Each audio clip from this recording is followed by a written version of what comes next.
Jika ibu kita memiliki lesung pipit, sedangkan ayah kita tidak memilikinya, apakah kita juga dapat memilikinya? Lalu, apa saja hasil yang didapatkan dari persilangan kedua sifat tersebut?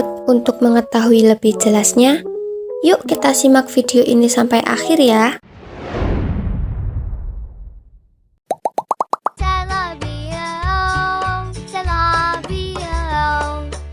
Persilangan dihibrid merupakan persilangan dengan dua sifat yang berbeda. Misalnya, persilangan antara kacang ercis yang bijinya bulat dan berwarna kuning dengan kacang ercis yang berbiji kisut atau keriput dan berwarna hijau. Kacang ercis berbiji bulat dan berwarna kuning memiliki gamet B besar, B besar, K besar, K besar. B besar membawa sifat bulat, sedangkan K besar membawa sifat kuning. Kemudian, kacang ercis berbiji kisut dan berwarna hijau memiliki gamet B kecil, B kecil, K kecil, K kecil. B kecil membawa sifat kisut, sedangkan K kecil membawa sifat hijau. B besar, B besar, K besar, K besar memiliki gamet sejenis, yaitu B besar, K besar. Sementara B kecil, B kecil, K kecil, K kecil memiliki gamet sejenis, yaitu B kecil, K kecil. Menghasilkan B besar, B kecil, K besar, K kecil yang merupakan bulat kuning, kemudian disilangkan antar sesamanya. Maka gametnya yaitu B besar, K besar, B besar, K kecil, B kecil, K besar, B kecil, K kecil, kemudian F2-nya yaitu B besar, B besar, K besar, K besar, B besar, B besar, K besar, K kecil, B besar, B kecil, K besar, K besar, B besar, B kecil, K besar, K kecil, B besar, B besar, K besar, K kecil, B besar, B besar, K kecil, K kecil, B besar, B kecil, K besar, K kecil, B besar, B kecil, K kecil, K kecil, lalu B besar, B kecil, K besar, K besar, B besar, B kecil, K besar, K kecil, B kecil, B kecil, K besar, K besar, B kecil, B kecil, K besar, K kecil, B besar, B kecil, K besar, K kecil, B besar, B kecil, K kecil, K kecil, B kecil, B kecil, K besar, K kecil, B kecil, B kecil, K kecil, K kecil.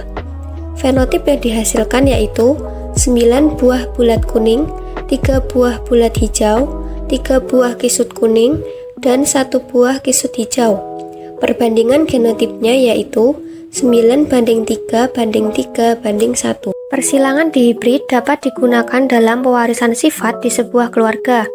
Misalnya, seorang ibu memiliki ciri fenotip berlesung pipit dan lidah dapat menggulung dengan gamet C besar, C kecil, T besar, T kecil, sementara ayah memiliki ciri fenotip tak berlesung pipit dan lidahnya dapat menggulung dengan gamet C kecil, C kecil, T besar, T kecil.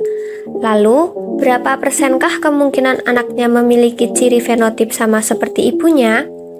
C besar merupakan gen pembawa sifat lesung pipit, sedangkan C kecil gen pembawa sifat tak lesung pipit. Kemudian T besar merupakan gen pembawa sifat lidah menggulung, sedangkan T kecil merupakan gen pembawa sifat lidah tak menggulung. Gamet yang dihasilkan ibu yaitu C besar, T besar, C besar, T kecil, C kecil, T besar, C kecil, T kecil. Sedangkan gamet yang dihasilkan ayah yaitu C kecil, T besar, C kecil, T kecil.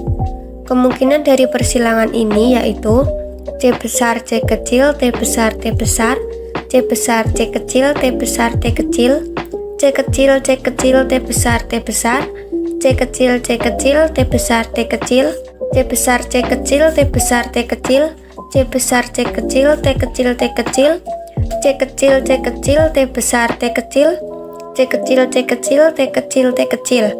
Fenotip yang dihasilkan yaitu 3 buah lesung pipit dengan lidah menggulung, 3 buah tak lesung pipit dengan lidah menggulung, 1 buah lesung pipit dengan lidah tak menggulung, dan 1 buah tak lesung pipit dengan lidah tak menggulung. Yang sama dengan ibu terdapat 3 buah, yaitu lesung pipit dan tidak menggulung. Kemudian persentasenya yaitu 3 buah per total keseluruhan, yaitu ada 8 dikali 100%. Maka hasil yang didapatkan yaitu 37,5%. Dapat disimpulkan bahwa persilangan dihibrid merupakan persilangan dengan dua sifat yang berbeda. Jika terdapat persilangan dengan dua sifat beda atau lebih, maka pewarisan setiap alel dalam kromosom yang berbeda akan mengalami pemilihan secara bebas satu sama lain atau dikenal sebagai hukum Mendel II. Sekian video ini, see you in next video.